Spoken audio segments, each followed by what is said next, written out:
बोलिए राधे राधे। राधे जय श्री राधे, जय जय श्री राधे, जय जय श्री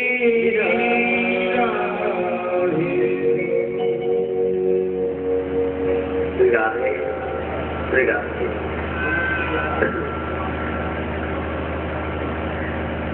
कल आपने प्रथम दिवस कथा में भागवत का रहस्य समझा कि क्या है भागवत कथा, क्यों सुनी जाती है भागवत कथा, क्या अर्थ है भागवत शब्द का, सुखदेव जी कौन है, क्यों उन्होंने श्रीमद् भागवत कथा राजा परीक्षित को सुनाई, कौन है राजा परीक्षित, ये संपूर्ण महाभारत का चरित्र कल आपने यहाँ बैठकर श्रवण किया, ग्रहण किया।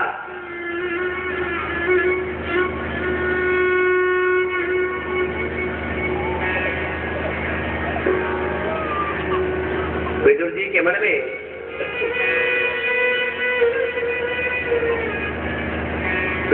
मन में अनेकों प्रश्न हैं, बारंबार पूछते हैं मैत्री मुनि से कि हे मुनिश्रेष्ठ, आप मुझे बताइए, क्योंकि आप तो भगवान श्री कृष्ण के संपूर्ण चरित्र के बारे में जानते हैं, तो कृपा करके गोविंद का चरित्र आप मुझे भी बतलाइए। बड़ी जिज्ञासाएं हैं, एक भक्त की पहचान भी यही है। भक्त किसे कहते हैं कि जो अपने इष्ट के बारे में, अपने पूज्य प्रभु के बारे में संपूर्ण प्रकार की विस्तृत जानकारी प्राप्त करे, बारंबार पूछे कि प्रभु प्रेम क्या है, प्रभु की भक्ति क्या है, प्रभु को कैसे प्राप्त किया जा सकता है। विदुर जी वैसे हस्तिनापुर के महामंत्री हैं, दुर्योधन को बार बार समझाते हैं कि दुर्योधन, हस्तिनापुर के राज सिंहासन पर केवल पांडव पुत्र युधिष्ठिर का अधिकार है,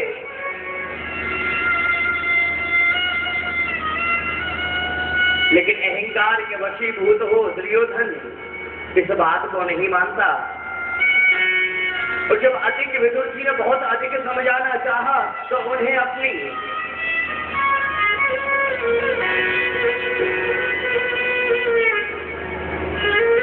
मंत्री पद से त्याग देना पड़ा।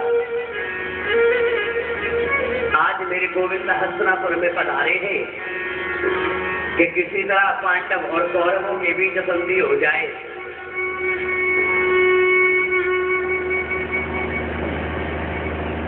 अन्यत्र कोशिश करते हैं। जैसे एक बात कहूं, मेरे गोविंद भी चाहते हैं कि ये युद्ध हो, चाहते तो मेरे गोविंद भी यही है, लेकिन फिर भी दिखाने के लिए आज मेरे गोविंद हस्तिनापुर पधारे हैं कि किसी प्रकार कौरव और पांडवों के मध्य इन दोनों के बीच संधि हो जाए, इनका ये कलेश, इनका ये विकार, इनकी ये मनोवृत्ति, इनका ये झगड़ा किसी प्रकार समाप्त हो जाए। मेरे गोविंद ने जैसे ही हस्तिनापुर की सीमा में प्रवेश किया तो दुर्योधन ने बड़े बड़े तोरण, बड़े बड़े द्वार बहुत अच्छी तरह से फूलों की सजावट बड़ा ध्यान रखा है, क्योंकि दुर्योधन भी जानता है कि जो अब संधि के लिए हस्तिनापुर में प्रवेश करने वाले हैं वो कोई और नहीं है, वो साक्षात ब्रह्म है। मेरे प्रभु को लुभाने के लिए दुर्योधन ने जगह जगह तोरण द्वारिकाएं लगवाई, जगह जगह पर द्वार बनवाए, जगह जगह पर फूलों की व्यवस्था की, जगह जगह पर जलाशय, जलपान आदि का प्रबंध किया।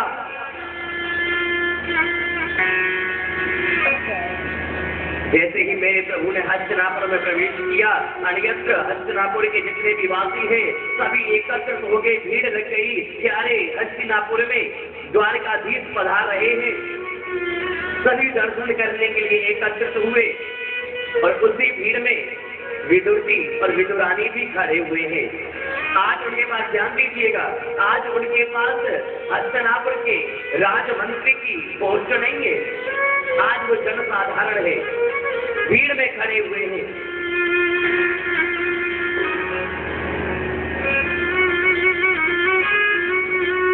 बार बार झांक के देखते हैं कि किसी प्रकार प्रभु तक हम पहुंचे। अरे भीड़ इतनी है कि प्रभु के नजदीक कैसे जाया जाए, अनेक प्रकार के प्रयत्न करते हैं, उपाय करते हैं, लेकिन भीड़ इतनी है कि विदुर जी आगे नहीं पहुंच पाते। विदुरानी के मन में बड़ा संताप है, बड़ा कष्ट है। अरे आज गोविंद हस्तिनापुर पधारे हैं और आज ही आपने मंत्री पद से त्याग दे दिया। अगर आज आप मंत्री होते तो मैं भी आपके द्वारा भगवान के दर्शन कर पाती। कैसे? आप हस्तिनापुर में होते, गोविंद के चरण स्पर्श करते और जब आप वापस घर पर आते तो मैं आपके चरण बिंदुओं को नमन करके, नमस्कार करके संपूर्ण फल प्राप्त कर लेती। प्रभु दर्शन का फल मुझे प्राप्त हो जाता। कितना सुंदर भाव है। इधर विदुर और विदुरानी मन में इस प्रकार की वार्तालाप करते हैं, मन में बात करते हैं, और उधर मेरे गोविंद अपने रथ पर बैठे बैठे विदुर और विदुरानी के हृदय की जो पीड़ा है, हृदय का जो विरह है, जो कष्ट है, उसे जान लेते हैं।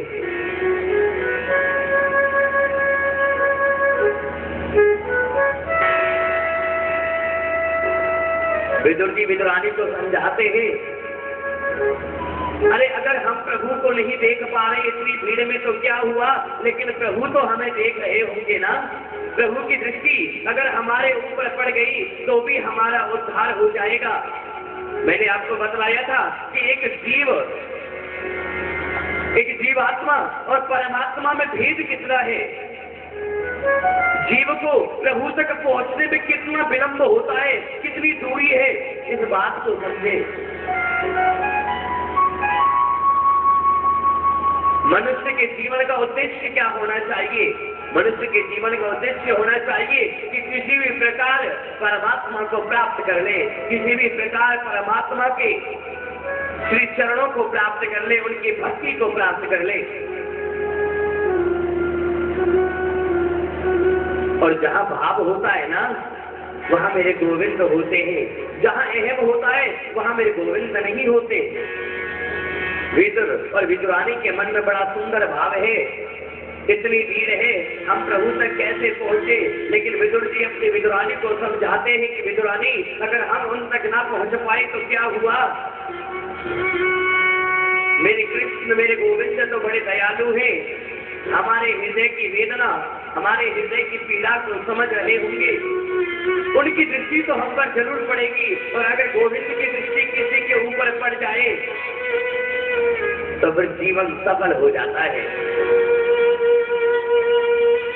गोविंद की दृष्टि हम जीवात्मा, हम मनुष्य के ऊपर किस प्रकार पड़े।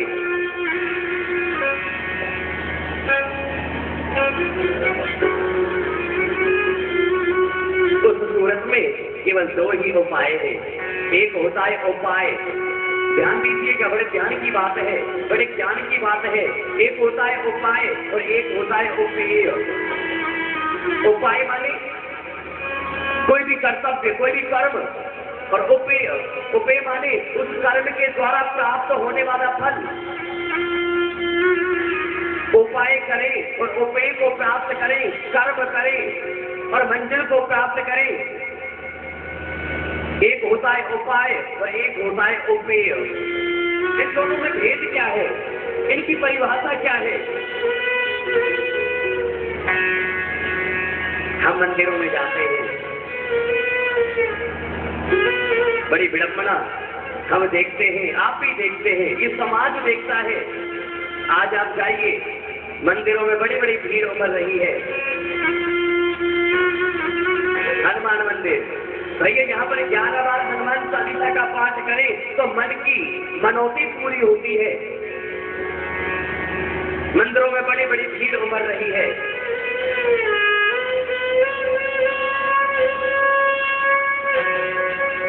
जो बच्चे कभी मंदिरों में नहीं जाते, लेकिन ये परीक्षाओं का समय आता है तो मंदिरों में भीड़ लग रही है। हनुमान जी को महाराज प्रणाम किया जा रहा है। हे हनुमान जी, आप हमें पास कर दे, हम 5 रुपए का प्रसाद तुम्हें चढ़ाएंगे। अब आप सोचिए, अगर हनुमान जी 5-5 रुपए में पास करने लगे तो यूनिवर्सिटियों के तो ताले लग गए।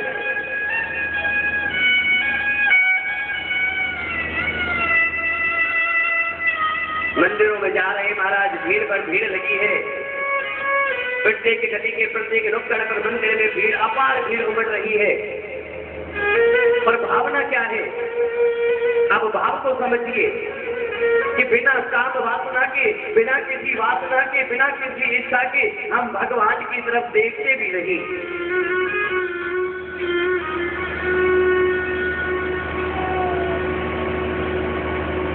बड़ी विडंबना।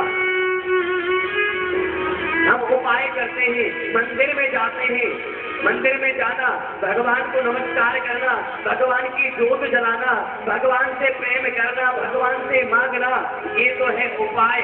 और मांगना क्या है बदले में? कि हमें बदले में पुत्र प्राप्त हो जाए, घर की प्राप्ति हो जाए, गाड़ी की प्राप्ति हो जाए, अनेकों संसाधनों की प्राप्ति हो जाए। और जो प्राप्त होने वाली वस्तु है उसका नाम है उपेय। कैसी विडंबना कि शास्त्रों का मत ही पलट दिया। होना तो ये चाहिए था,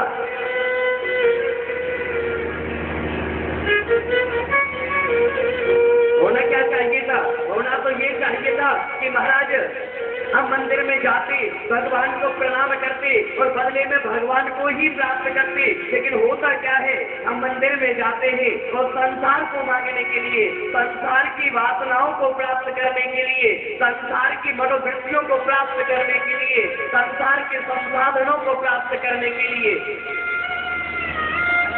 तो भगवान क्या हो गया? भगवान हो गया उपाय और संसार क्या हो गया? संसार हो गया उपेय। होना तो ये चाहिए था कि संसार होता उपाय और भगवान होते उपेय, और कर दिया उल्टा। भगवान हो गए उपाय, संसार हो गया उपेय। कोई भी कर्मकांड, कोई भी पूजा पद्धति, कोई भी शैली, ये किस लिए? कि हे प्रभु, हम आपको नमन करते हैं, नमस्कार करते हैं, हमें ये मोह माया में और ज्यादा फंसाओ। हमें तुमसे कुछ नहीं चाहिए, हमें तुम नहीं चाहिए, हमें तो तुमसे चाहिए। तुम्हारे द्वारा बना हुआ ये संसार, इस संसार के भोग्य योग्य पदार्थ हमें चाहिए। विपरीतता होनी चाहिए थी,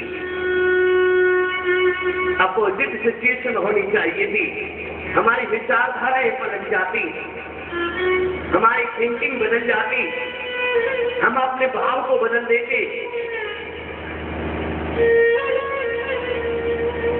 हम भगवान भगवान के मंदिर में जाते, भगवान को प्रणाम करते और कहते कि हे गोविंद, तेरी बड़ी कृपा कि तूने हमें ये मनुष्य शरीर दिया और अब हम इस मनुष्य शरीर के द्वारा इतना भजन करेंगे, इतना तप करेंगे कि अब आपको प्राप्त करके ही दम लेंगे। ये तो योग्यता थी।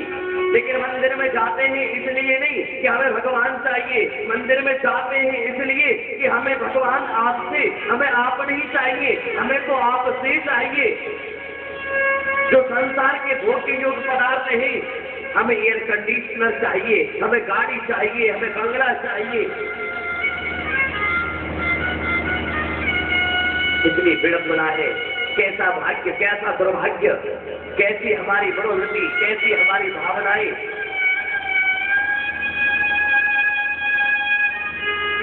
और जब हम ऐसा भाव रखते हैं तभी तो हमें सुख की प्राप्ति होती है। दुख का कारण भी हम है, कारण भी हम है। भगवान कभी किसी को दुख नहीं देते। अगर किसी को कोई दुख प्राप्त होता है तो वह स्वयं के द्वारा किए हुए कर्मों की वजह से उसे वह दुख प्राप्त होता है। आप मंदिरों में जाएं, हनुमान जी से मांगे, अरे भैया हनुमान जी से क्या मांगा? हनुमान जी से प्रभु श्री राम को मांगा तो बहुत अच्छी बात, लेकिन यहाँ पर तो बड़ी विडंबना। श्री रामचरितमानस में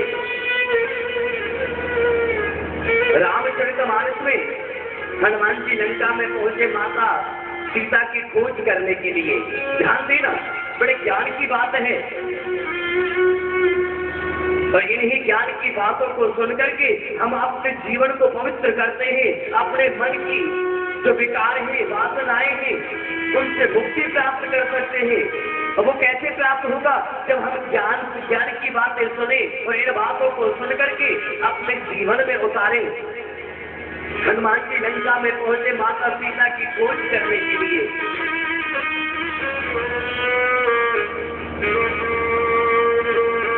माता सीता को भगवान श्री राम की दी हुई स्वर्ण मुद्रिका दी, उनको विश्वास दिलाया कि मुझे प्रभु श्री राम ने भेजा है और मैं माता आपकी खोज करने के लिए आया हूँ। माता को विश्वास हुआ। हनुमान जी ने माता सीता से आज्ञा ली कि हे माता, अगर तुम अपने मन से सुख मान के मुझे आज्ञा दे तो अशोक वाटिका के लगे हुए वृक्षों पर जो फल है उनको मैं ग्रहण कर लूं, अपने क्षुधा की शांति कर लूं, उदर की पूर्ति कर लूं। लेकिन एक माता का भाव कैसा होता है?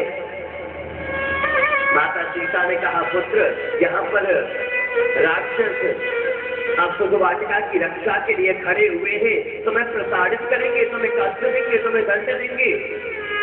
तो हनुमान जी क्या कहते हैं? सुंदरकांड आप पढ़ने वाले हैं, प्रेम से बोलो राधे राधे राधे राधे। हनुमान जी कहते हैं माता सीता से, इन कर माता मोहिनाही,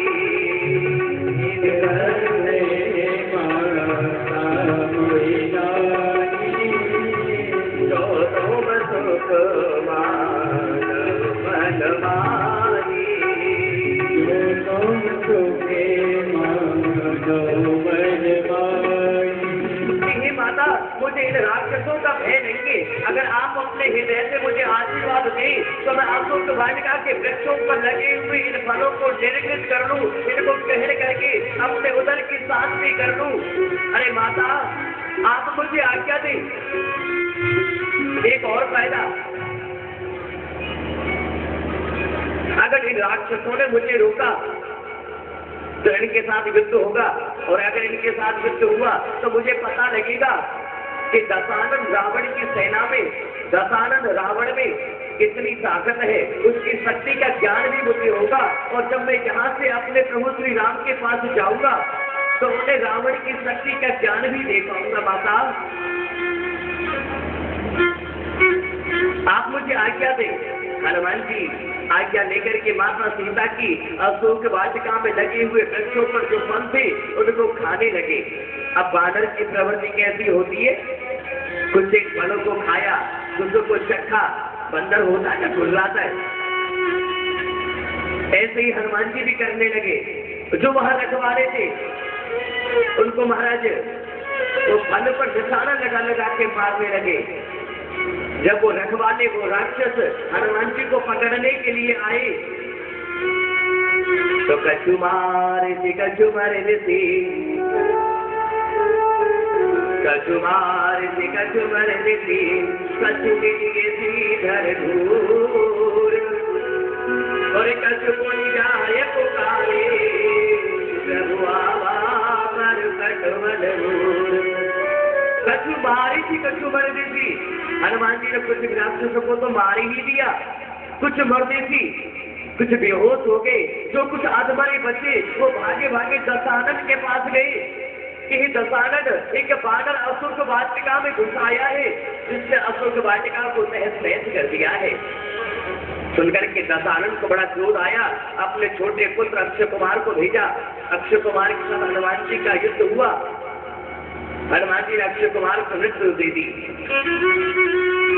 मृत्यु होगी अक्षय कुमार की। अब तो दशानन को अत्यधिक क्रोध आया और अपने ज्येष्ठ पुत्र मेघनाथ, मेघ माने बादल, नाथ माने स्वामी, जिन्होंने मेघ माने इंद्र, बादलों का स्वामी कौन है? इंद्र। इंद्र की ऊपर भी जिसने स्वामित्व किया है, जिससे इंद्र को भी जीत लिया, उसी का नाम इंद्रजीत है, उसी का नाम मेघनाथ है। हनुमान जी के साथ मायावी शक्ति चलाने लगा। एक बात कहूं, हनुमान जी के सामने भूत प्रेत नहीं आते कि भूत पिशाच निकट नहीं आवे। महावीर जब नाम सुनावे। ये मायावी शक्तियां हनुमान जी के आगे नहीं चलती। लेकिन अंत में मेघनाथ ने ब्रह्मास्त्र चलाया।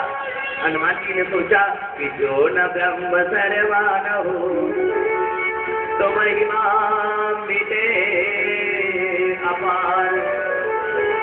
अगर हनुमान जी चाहते तो ब्रह्मास्त्र को काट सकते थे। मन में विचार किया, अगर मैंने ब्रह्मास्त्र को काट दिया तो ब्रह्मा जी का मान कम हो जाएगा, मान घट जाएगा।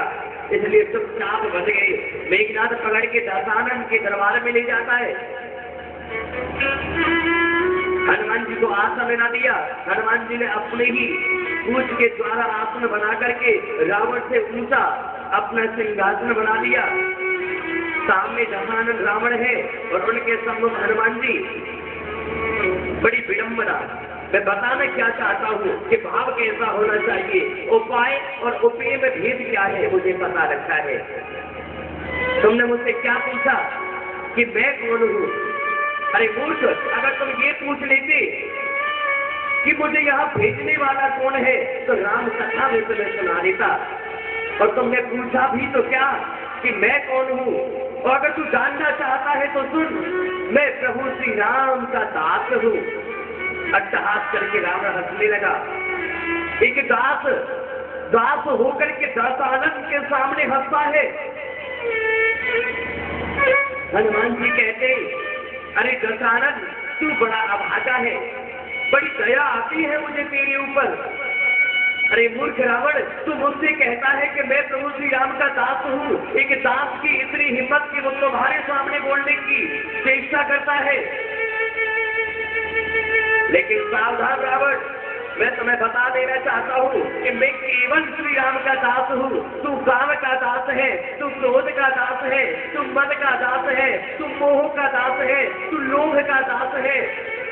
मैं इन सब का स्वामी हूँ। मैं केवल श्री राम का दास हूँ।